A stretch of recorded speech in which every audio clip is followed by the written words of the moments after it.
Okay, today's goal is to understand horizontal and vertical translations of parent functions. We've already talked about parent functions, and we're going to do this just by inspecting the equation. So first off, what does it mean to translate a function? Translate really just means to move. So translate a function means we are moving the function from one place to another.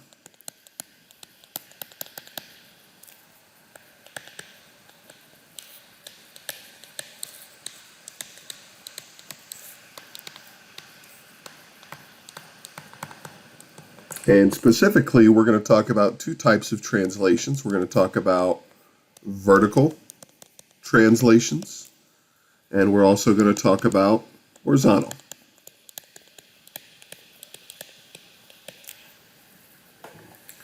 We'll discuss function notation here in just a little bit. This is the form that all of these problems will essentially be in.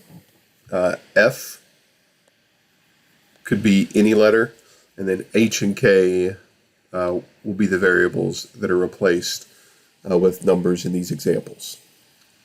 So example 1 says fill in the table and plot each ordered pair and then graph the following equation. So we've actually got two functions. We're going to start by graphing this parent function f of x equals the absolute value of x.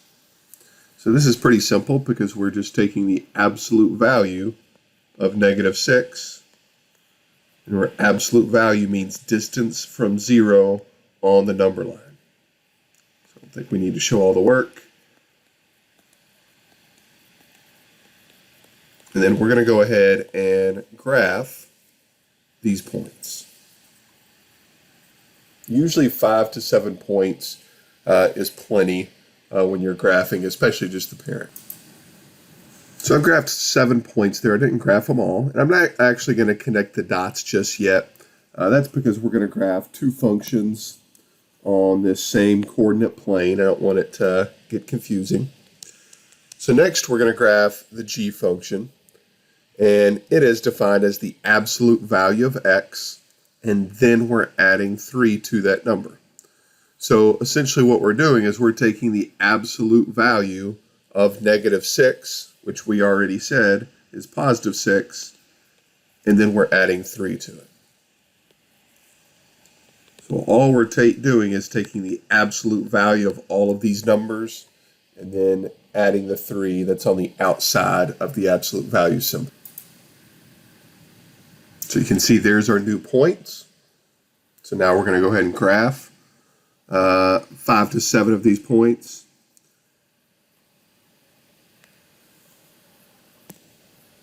I'm going to start at 0, 3.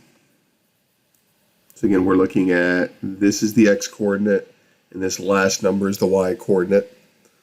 I'm going to graph 1, 4, 2, 5, 3, 6, and then fill in the other side of that absolute value graph. This time I'm going to go ahead and connect the dots.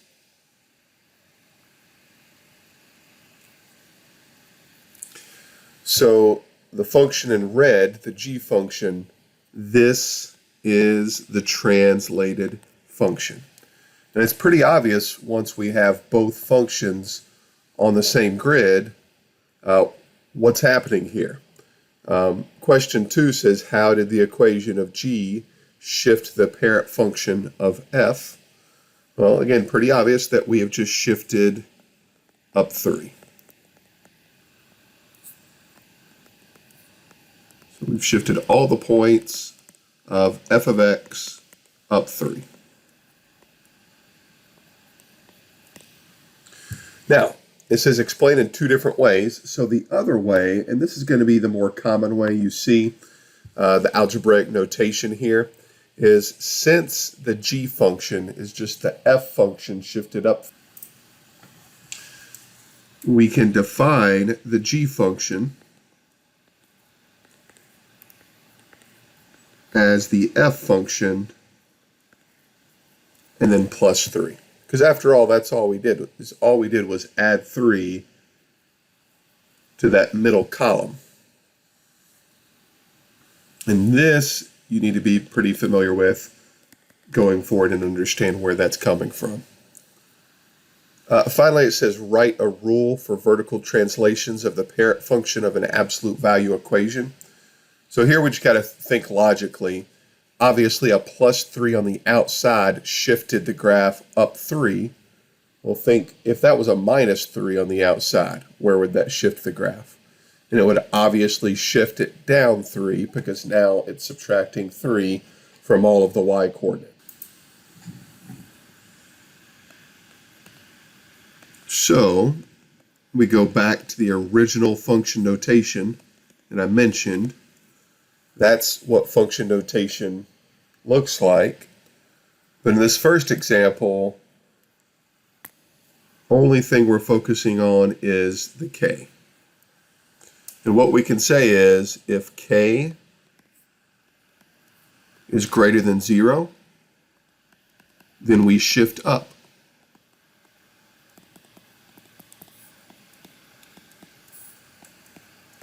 K units. If k is less than 0,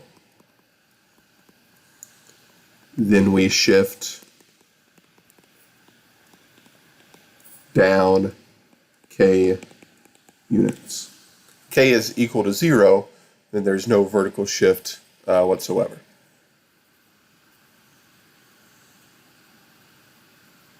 All right, so finally, let's do one more example, and this time we're going to focus more on the h variable.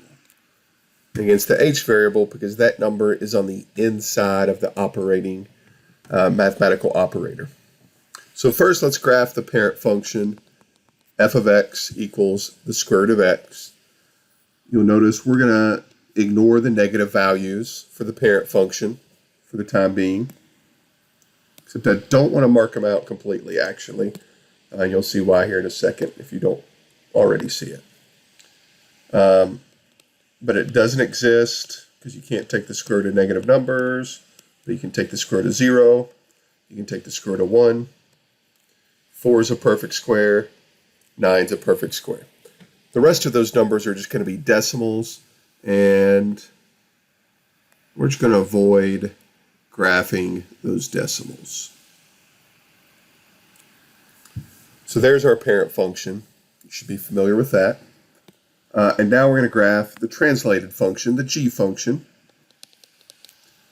But this time, before we take the square root of x, we're adding 2 to that number. So that's an important difference in the last problem. The last problem, if you look up, we were taking the absolute value of x and then adding 3 to it. This time we're adding 2 to the x value and then doing the mathematical operator. So essentially, we are adding 2 to all of the x values first. So 2 plus negative 2 is 0, and then we take the square root of 0. Of course, is 0. 2 plus negative 1 is 1, and the square root of 1 is 1. Basically, we do this all the way down. And again, I'm not really interested so much in the decimals, because that tends to get messy. So I'm just going to add 2 to a few of these numbers to get my perfect squares. There's nothing wrong with using the decimals. It's just kind of my preference. All right, so now we're going to graph these points. This first point is the point negative 2, 0. This point is negative 1, 1. This is 2, 2.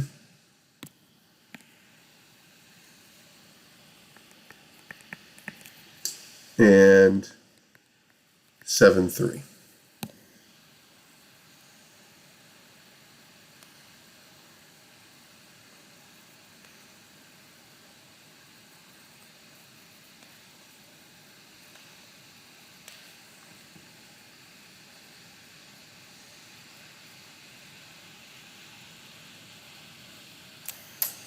So there's our translated function. And again, once we have a visual, it's pretty obvious what's happened. We've shifted all of the parent function points to the left 2 in this problem. So question 5, how did the equation for g shift the parent function f of x's graph? We shifted left 2. Or the better way to write this is the g function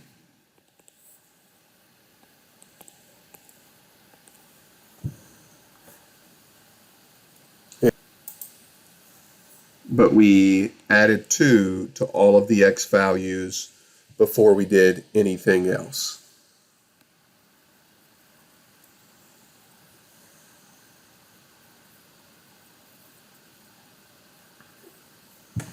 So you've got to be careful with horizontal translations. These are the tricky ones because a positive 2 on the inside, even though we were adding 2 to all of the x values, it essentially shifted all of the points to the left 2 in this problem.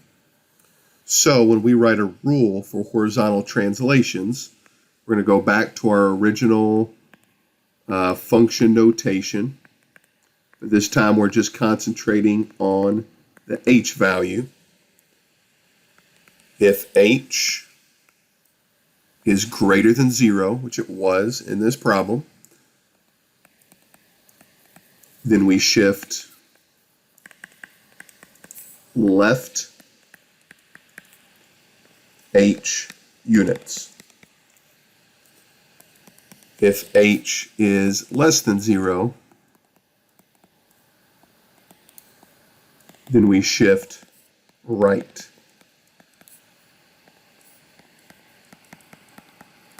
h units.